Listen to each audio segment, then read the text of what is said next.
Welcome to the रोश। आज का topic है Nepal PM says that lord Ram was Nepali. जी हाँ, आपने सही सुना, नेपाल ने कहा भगवान राम नेपाली थे।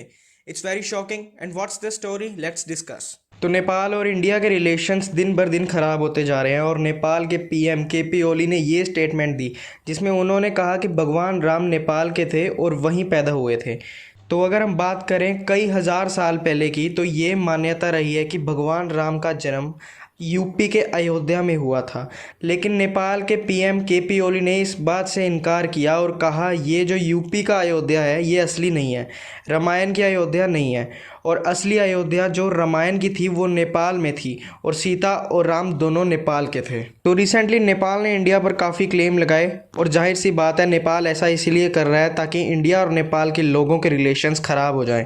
और नेपाल चाहता है इस एक्शन से इंडिया भी कोई नेपाल के अगेंस्ट एक्शन ले जिससे रिलेशन ज़्यादा ख़राब हो। तो ये स्टेटमेंट पीएम ओली ने एक इवेंट में दिया।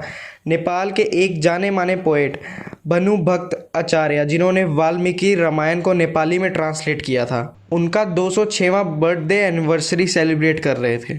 तो उस ओकेजन में पीएम ओली ने ये स्टेटमेंट दी थी। पीएम ओली ने ये कहा असली अयोध्या जो रामायण में थी वो वेस्ट एरिया ऑफ बिरगुंज में है, जो कि बिहार के बॉर्डर के बिल्कुल पास है। और बिरगुंज एक बहुत ही छोटा सा शहर है। और सिर्फ यही नहीं, पीएम ओली ने ये भी कहा कि इंडियंस ने बहुत चालाकी से फेक अयोध्या क्रिएट करी है यूपी में विदाउट एनी लॉजिक। नेपाल के पीएम ने इंडिया पर क्लेम्स लगाए जिसमें ये भी कहा कि दशरथ के भी काफ़ी एविडेंस हैं कि वो नेपाल के थे। और देखा जाए तो इन सब स्टेटमेंट्स का नेपाल के पास कोई प्रूफ नहीं है। तो पीएम ओली ने ये कहा कि जब राम थे तब उस टाइम कोई ऐसा कम्युनिकेशन पॉसिबल नहीं था यूपी से नेपाल के बीच में। लॉर्ड राम कैसे जा सकते थे सीता से शादी करने, क्योंकि जैसे हमें पता है कि नेपाल के लोग मानते हैं कि सीता जी का जन्म नेपाल के जनकपुर में हुआ था। तो इस लॉजिक से पीएम ओली ने कहा लॉर्ड राम नेपाली थे।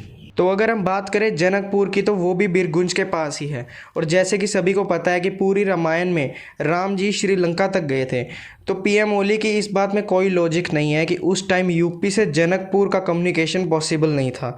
तो पीएम ओली जो भी कह रहे थे उसके पीछे का रीज़न यही है कि वो इंडिया के लोगों में और नेपाल के लोगों में टेंशन्स क्रिएट करना चाहते हैं ताकि इंडिया गुस्से में आकर कोई एक्शन ले और उस चीज़ की वजह से नेपाल और चाइना की फ्रेंडशिप और अच्छी हो जाए और नेपाल और चाइना एक दूसरे के और करीब आ सकें।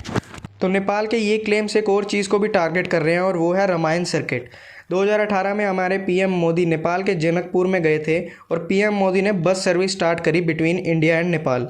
इसी के साथ पीएम मोदी ने 100 करोड़ का पैकेज दिया जनकपुर के डेवलपमेंट के लिए, क्योंकि इंडिया भी ये मानता है कि जनकपुर सीता जी के लिए बहुत इंपॉर्टेंट जगह थी। तो इसी वजह से रिलीजियस इंडियंस भी यहाँ आना चाहते थे जनकपुर के मंदिर में दर्शन के लिए। तो इस एरिया को रामायण सर्किट बनाया गया।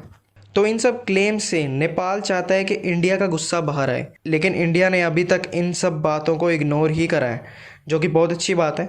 तो ऐसे ही यूजलेस क्लेम्स को इंडिया आराम से ही टैकल करे तो अच्छा है, बिना किसी गुस्से से।